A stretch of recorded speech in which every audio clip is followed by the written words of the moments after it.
We had a client that we worked with, and she was really struggling with profitability. She kept raising tuition. She actually did 3 tuition increases within a 15-month cycle, and she still could not catch up. So I helped her work with our 6 money leaks in schools, and she only used 3 of the 6 money leaks and cut her expenses by 50%. 50. She did not fire anyone, she did not slash any of her programs, and she did not work more hours.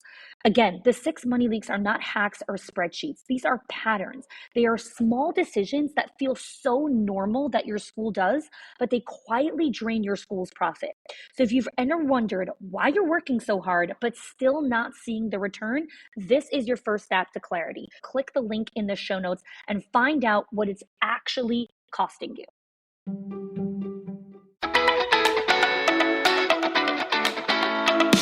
Welcome to the Schools of Excellence podcast, where we have conversations about education, leadership, and building a school of excellence. The goal on this show is to bring you clarity, up-level your mindset, and give you practical strategies and inspiration so you can show up with confidence and trust your decision-making. I'm Chani Wolshansky. I'm a mom of 4 under 10, a former New Yorker, and been in the early childhood field my entire life. And I'm so grateful that you've joined me for this conversation. Hello again. Welcome back to the Schools of Excellence podcast. Today we are in the second episode of our 5-part series on the paradoxes of school leadership.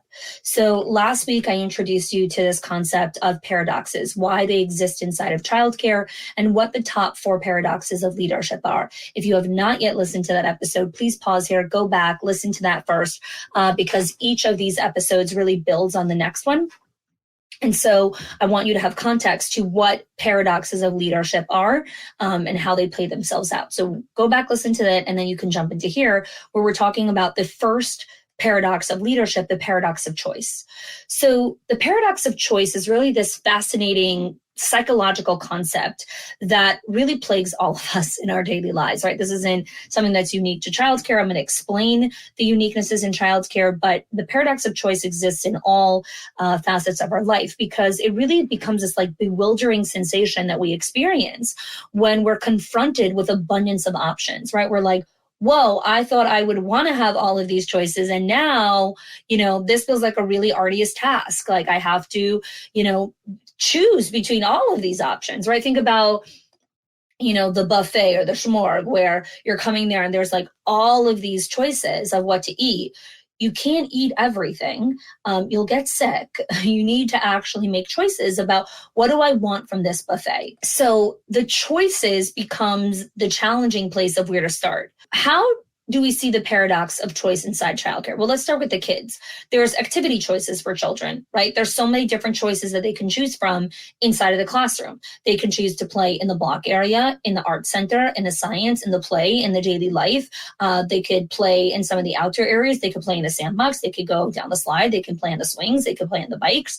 They could just walk around with their friends. They could play with the chalk. They could play with the bubbles. It's endless. There's so many choices. And then you have with staff saying, well, what choices should we put out? Should we put out all of the options and let the kids choose? Should we create some constraint and only put out 4 or 5 options? That's where you have the paradox of choice when it comes to your staff, where you have 2 teachers, sitting together. One teacher says, let's put out all of the options. Another teacher says, no, that's going to create decision paralysis for the kids, or they're going to make a giant mess that they can't clean up. Who's right? Is there a right answer? No, it's a paradox of choice. You have to navigate within that, which we're going to talk about in a second. So that's activity choices for children. Now let's go to parents. Let's start with before the parents are even in your school, the paradox of choosing which childcare they should send their kid to. There's so many options, right? They don't even know what half the words mean. What does it mean farm to table? What do you mean when you say nature-based? What does it mean Montessori? What does it mean Reggio inspired? What is play-based? What does it mean that this is a faith-based place? What is the spiritual curriculum here? What does it mean when, the teachers are trained in conscious discipline? I don't know what that means, right? There's so many choices. And the parents are like, I don't know what to choose. Then they come into your school, and let's take something as simple as parent-teacher communication, which is always like a thorn in people's sides.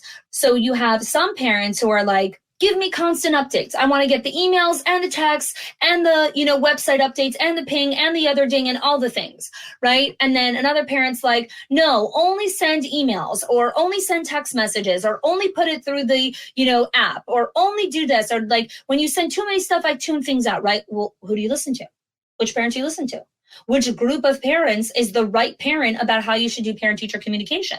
And then some leaders are like, let's just do all of them. Let's send all the notifications. Yeah, because that's going to help people show up. You can send all the notifications, and guess what? You're still going to have a parent who pulls into the wrong carpet line. You can send out all the notifications. You're still going to have a parent who shows up at 6 p.m. when you had early dismissal that day. The delusionment that we create in our minds around, well, if we just gave them more options, then all the parents would read the notifications. Or if we just gave all of these things, then, we wouldn't have issues and parents would actually sign up for, parent-teacher conferences and we wouldn't have to private message people or whatever it is. Stop. Just like it's so comical when you think that there is like a one choice that gets parents to actually pay attention. No, you're always playing the attention war game. Always. You're always going to play the game of trying to get people's attention. Because guess what? You are not the only thing in the world that the parents need to pay attention to. Some of them have 2, 3, 4, 5 kids. Some of them have a lot of other responsibilities other than where their child goes to school. Shocking, right? You also have a life that exists. So you have other things that you're paying attention to. So the reason I share this is because we get so caught up with like, how should we communicate with parents? What are all the choices? Instead of recognizing, no, it is paradoxical in nature. There is no perfect choice. Ooh, the perfectionists are listening to this and it feels like nails in the chalkboard. You don't like to hear it. I know it's really disturbing to your like equilibrium. There is no perfect choice. There is no perfect choice.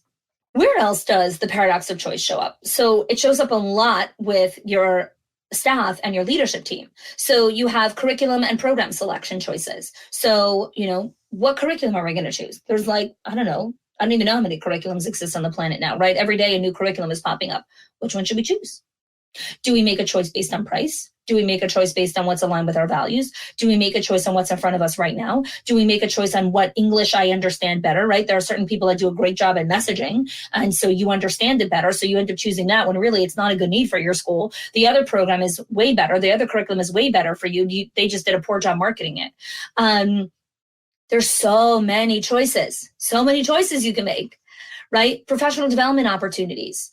Do you invest in the teachers? Do you invest in the leadership team? Do you invest in yourself? Do you invest in all three? Do you invest in this type of opportunity that's like a course? Do you fly someone in who does a hands-on training? Do you invest in a virtual experience that's coaching and mentoring long-term? Do you invest in a DIY product that, kind of gives you some templates and tips and tricks? Do you not invest at all? Do you look for all the free options? My gosh, guys, like just understand how many choices we have that exist in front of us at our fingertips at all moments in time. How do you make a choice about what to do for professional development? Let's go further. Technology integration. Every month, there's like a new software that bumps up for childcare. Like literally every month, there's a new software. Oh, we solve this problem. And then a new software comes up. We integrate with all the things. We are the solution, for everything. We're the one-stop shop for this. We are everyone, has their, grand announcements that they make. And you're looking at all the options and thinking, well, which one should we choose? Which one should we integrate with? What you need to understand is what is the filter that you're using to make decisions. This is how you navigate the paradox of choice. Understanding the filter that you use to make decisions. What are your decision-making frameworks for how you make choices? Is the first framework you work from a values-based framework? And then from there, you move to a priority framework. And from there, you work through a financial framework. Like, what framework are you using? What frame are you using to make decisions? I was on a call once with an owner who was trying to make a decision about if she should choose a particular software to automate certain parts of the administration that she needed, or if she should hire a person to do a bunch of those stuff and like a couple of other complex things. She wanted to make a decision. I said, well, what you're presenting to me is actually not a choice because we need more context to what you're trying to do here. So let's create a framework. Let's create a lens for how we're making this decision. So are we going to use our value system to make a decision here? She's like, yes. Okay, great. So my first question to you, when we look at your time and money value, do you believe you have more time than you have money? Meaning, do you believe that you would rather spend more of your time on something than you would on your money? Or would you rather put more money into a problem because your time is more precious to you? Which one is more important for you in this moment? So she said, oh, definitely have more money than I have time. My time is more important to me right now. I said, okay, great. So then the first lens that we're working from is which one of these choices is going to take the least amount of your time? That's a decision-making framework that this leader is doing, right? That I'm facilitating for her as she's trying to make this choice. So the first lens that she's working from is the lens of the framework that she's working from. I have more money than I have time. Great. So we have to see which one of these choices takes less of your time. Great. So now that we've seen that, okay, the choice that's going to take the least amount of time for you is I asked her, I said, which one do you think is going to take the least amount of time? She's like, well, onboarding this new person is going to take hours and hours of my time. Purchasing a software is, not going to take any of my time or very little of my time. And I said, sure, at face value, that seems like it.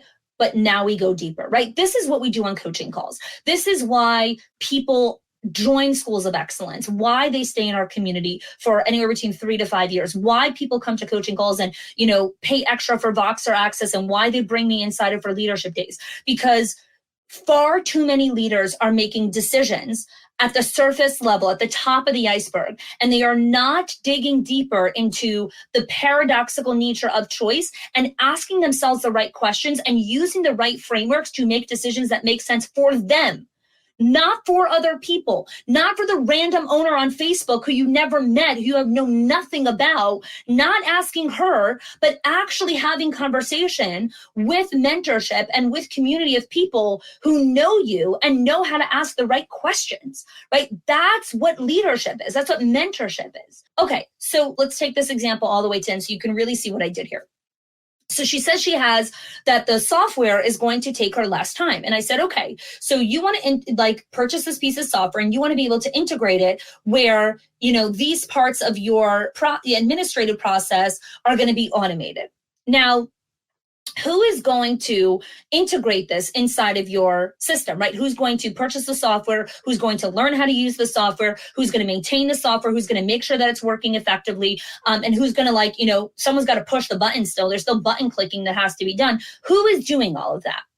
She's like, well, I don't have anyone right now who would do that. I said, oh, okay. So that means it would be you. So right now, the software option still involves a lot of your time. Okay, now let's go to the human being side. What would the human solve inside of your administrative process, right? So not just would she be the person that learns the software, sets up the automation and manages it, right, maintains it, but she would also be taking these 3 critical items off your plate. Yes? Yes. Okay. How much time do these other 3 items take from your week? Now, one of the things that we do inside of our program is we have people do quarterly time audits where they are auditing how much time they are spending in the business and on the business. So how many hours a week are they dedicating to maintenance, regular day-to-day stuff to keep the center open? And how much time are they dedicating to big picture strategic thinking inside of the business? And I said, these 3 things are regular day-to-day administrative stuff, which are essentially things that you eventually want to delegate. How many hours a week are you dedicating towards that? So when she looked at her time audit, it was about 8 to 10 hours a week. Okay, so let's take conservative numbers. Let's say it's 8 hours, right? Not at the higher end. Let's take the 8 hours. 8 hours a week is 32 hours a month. That's like a full-time employee. 32 hours a week is close to full-time. So you are spending over 30 hours a month doing activity that you can pay someone 50% of what you're being paid right now to do this.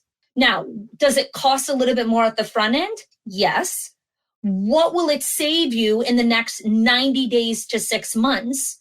And what will you be replacing with that time? Meaning, once you make this choice and you hire this person, and now their core metrics are, right? So part of making that choice is aligning it with what was the filter for that choice? The filter for that choice was, I have more money than I have time, which means that person is going to be directly tied to a KPI that decreases this person's time focusing on that activity. So her responsibility when she hires this person is, you need to take away 8 hours a week of my day-to-day time, which means in the next 90 days to 6 months, I should be working 8 hours less inside of the business. And with those extra 8 hours that I've created, this is what I want to be doing instead that builds the next level of legacy inside of the business. This is what we do on coaching calls. This is what mentorship and coaching should be doing with you when you are having conversation with your leaders. Like, this is what it means to navigate the paradox of choice with discernment, with wisdom, and with emotional equilibrium, right? You're not coming in from a place of, well, I can't afford it, blah, blah, blah, blah. No, stop. You actually can't afford not to. So that is just one lens of how we navigate the paradox of choice, right? We use decision frameworks of how we work through things. Another powerful decision framework I teach this inside of the Inner Circle in the Owners HQ program. It's the priority matrix. You could go Google it also. It's called the Eisenhower matrix as well. It's a 4-quadrant, 1, 2, 3, 4, which really just highlights what is more important for you in this moment. What is the priority? And so we teach this inside of the program because we help our leaders understand when you're making choices, when you're making decisions, and you filter through the priority matrix, you can very quickly see what sits in quadrant 1. What is the priority? Because the vast majority of the time, whatever sits in quadrant 1 is actually not an immediate need. That goes back to what I spoke about in the last episode, how part of the paradoxical nature of leadership is leaders have to balance immediate needs versus long-term needs. And so when you're using a decision-making framework like the priority matrix, you are filtering the choice and the decision that you need to make through, is this an immediate need or is this a long-term need? Is this a want or is this a need? I don't know. I can't answer that question for you over a podcast, right? This is where coaching and mentorship and community and collaboration really come into play, because we're able to see your entire school from a very different lens. So let's go a little bit deeper into how to really continue to sit with this paradox of choice. Like I said a couple minutes ago, there is no perfect choice. And I love the way Esther Perel really highlights choice, where she says, every choice carries grief for the one you didn't choose. Every choice carries grief for the choice you didn't choose. This is another huge reason why leaders get so paralyzed and stuck in making choices, why teachers get stuck in making choices for what to do with specific kids, why directors get stuck in making choices of what to do and how to respond to parents, to licensing, to, social media takedown campaigns, like all of these things. Why they're struggling? Because every choice that you make is going to carry grief for the choice that you didn't make, because there's inherent trade-offs of the roads not taking. And so when you select an option over another, it really results in this feeling of loss or grief for the path that you didn't pursue. Because one is a loss of opportunity, right? When you choose one path, it means foregoing the other path. So there's potential gains, experiences, outcomes that are associated with the unchosen path. And so the sense of loss that's associated with the foregone opportunities leads to feelings of grief. This is why you have to learn how to sit in your own shit. You have to learn how to sit in discomfort. You have to learn how to sit in, oh my gosh, I am feeling grief over not making that choice. Yes, that's very normal. That doesn't mean that you made the wrong choice. It doesn't mean that you have to not do that and now go do that one because you're feeling grief that you didn't choose that one. It means that you have to learn, oh, I'm feeling the feeling of the loss of opportunity. I need to sit with that. I need to breathe through that. I need to work through that. Where else does the feeling of loss and grief come from with the feeling of choice? There's the uncertainty about the outcome. Decisions involve an element of uncertainty. for all the people that are looking for certainty and control and perfectionism. Every decision that you make will have an element of uncertainty. There is an element of doubt about the consequences of the chosen path that you took. And so there's this component of grief of like, well, what will be the potential negative outcomes of the decision that I made? I don't know. There might be. So there's a component of grief that you're sitting with around, well, there's uncertainty. Yes, life has uncertainty. Leadership has uncertainty. That is part of making choices as a leader. This is why there's so much decision paralysis, because leaders are waiting for the perfect choice. They're waiting for the complete and total certainty that comes with making a certain decision. They're waiting for the perfect opportunity that has no other negative consequences. It doesn't exist. There is no perfect choice. There is the best in this moment. Regret. This is another component of navigating the paradox of choice and the grief that comes with making choices. Individuals, so many leaders, feel this sense of regret after making a choice, especially if the outcome, like as you start to see the result, it didn't align with your expectations. It intensifies the feeling of grief like next level. So you embrace the uncertainty. You went and made that choice, and then the choice didn't live up to your expectation, and now you're living with regret. You're like, you see, I should have made the other choice.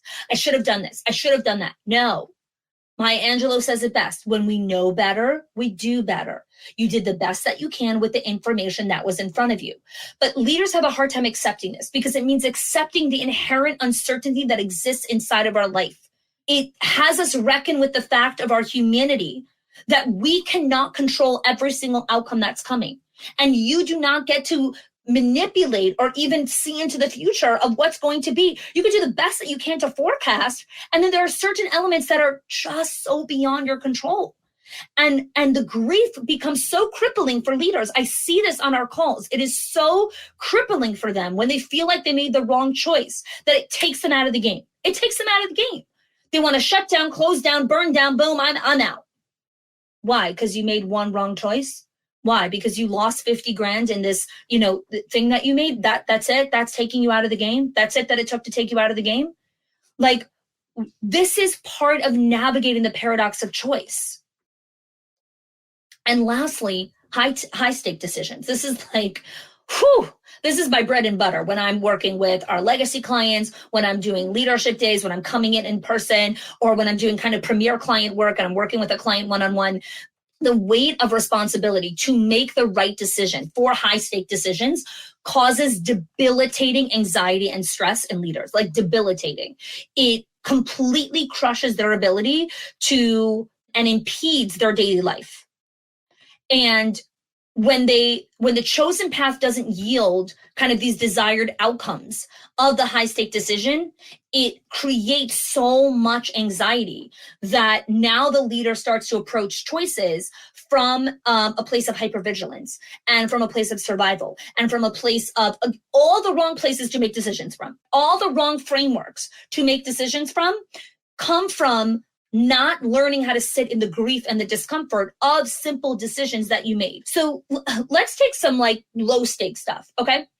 This happened. This was like hilarious.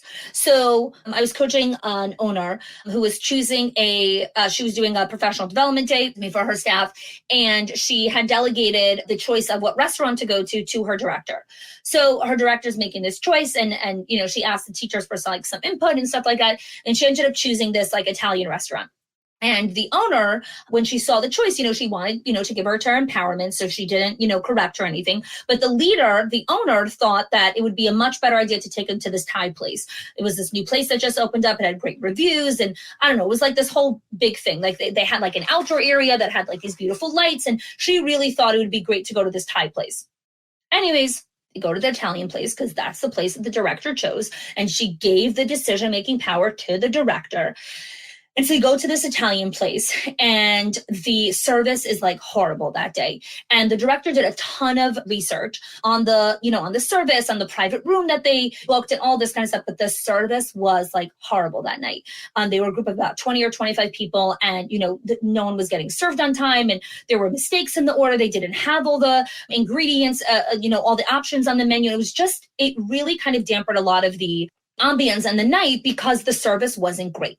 When certain things like this happen, you have a choice on how you want to respond. Again, I'm giving such a simple example because I want you to recognize how learning how to practice this skill with simple things like a restaurant choice helps you build the stamina to be able to make higher stake decisions and not like completely fall apart with grief and regret and anxiety and overwhelm, okay? And like panic.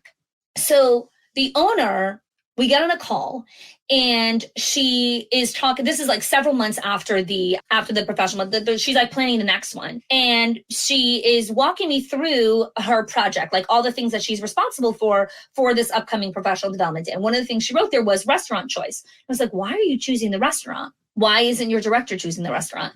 Then she told me like this whole story that happened. That's how I found out this story. And so we're sitting on the call now and she's like, so I'm going to choose the restaurant because of the story that happened. And I was like, let me ask you something. Do you really believe that when you will make the choice of the restaurant, you will be able to control all of the factors related to going to the restaurant, meaning you will be able to ensure that you will have the best service, the best food, the freshest this, there won't be any issues at all. You will be able to control every single outcome that you actually have no control over. You will be able to control this because you were the one that chose the restaurant, right? There's a certain like magical power or blessing that when you book the restaurant, those things wouldn't happen. So you believe that the reason that the restaurant didn't have good service that night was because you didn't make the choice. So a bunch of people on the call are kind of like, laughing quietly. And the owner is sitting quietly. And she's kind of like, sitting in this question that I presented to her. And I kind of gave her the space because I didn't want her to rush her answer. I wanted her to really sit with that. And she's like, well, when you present it that way, that it sounds really egotistical. I'm like, I'm really glad you're coming to that conclusion. I'm really glad that you're coming to the realization that you're recognizing that you believe that if you make the call and you make the choice, it's going to be better. It's not. It's not going to be better if you made the choice. This is you not recognizing that there are inherent outcomes and factors of decision-making that you're not in control over. And by you saying, well, I'm going to choose the restaurant this time, and that way there's not going to be any issues, or you sit down with the director and you review what happened, right? And you're like, okay, the restaurant that we went to last time, the service was really poor, right? And then the director might say, you know what? I'm really surprised at that because when I called and I looked for reviews and, and I went there with my partner or whatever it is, they actually had great reviews and we actually had a great service experience. So I was so shocked at what happened here. That can happen, right? That can happen. So helping the director use the decision frameworks on, okay, these are the lenses that we use when we're choosing a restaurant for a professional development day. We want to make sure that these two things are non-negotiable, right? Great. She goes and does that. And even when you make those choices, there are still contributing factors that are beyond your control. And learning how to accept that and sit with that instead of going to the grief component, right? Of like, or the regret or the, well, we should have done it that way or this or that, or the shoulda, woulda, coulda, game that you're playing.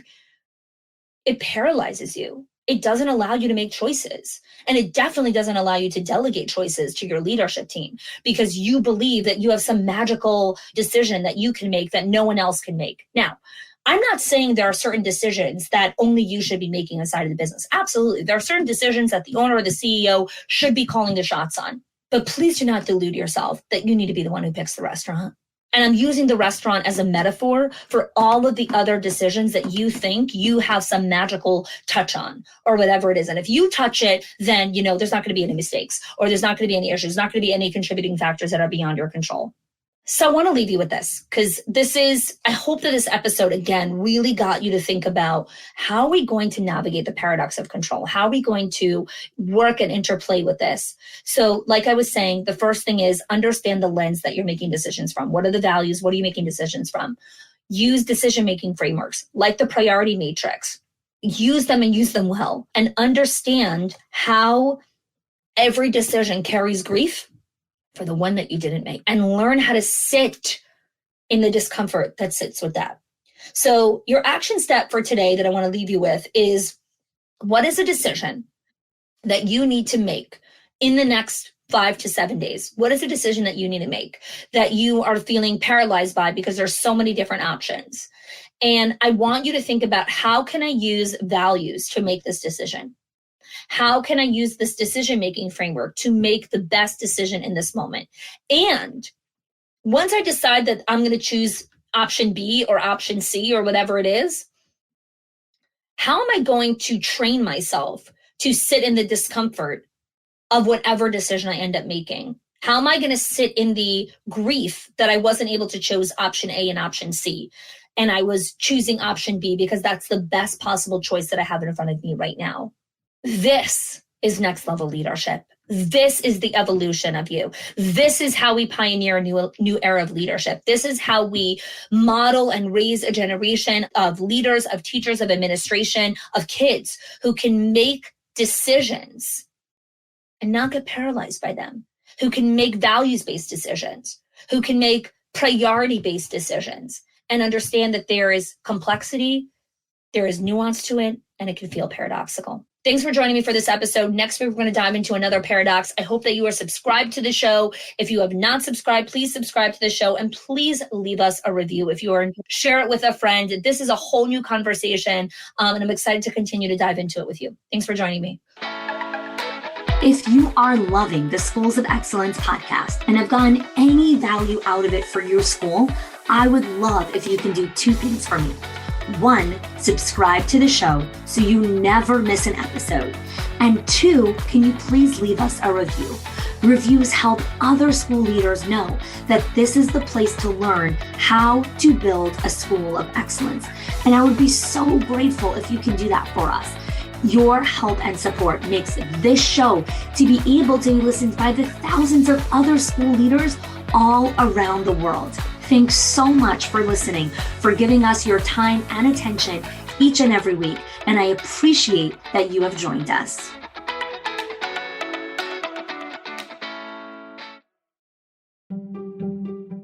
If your accountant has ever told you to cut back on professional development or slash your teacher appreciation budget or your staff development budget just so you could stay afloat, or has told you, hey, you probably can't go invest in that program, please listen. The problem is not that you're spending too much money on your people or yourself or your investment or your support system. It's that your school has invisible money leaks that are draining your profit, leaks that no spreadsheet will ever catch or accountant. So I created the 6 money leaks of schools that show you the 6 core areas that schools lose money every single month without realizing it. If you close even one of them, your profits will start to soar without sacrificing your team. Go get it now and stop blaming the things that are actually building your school.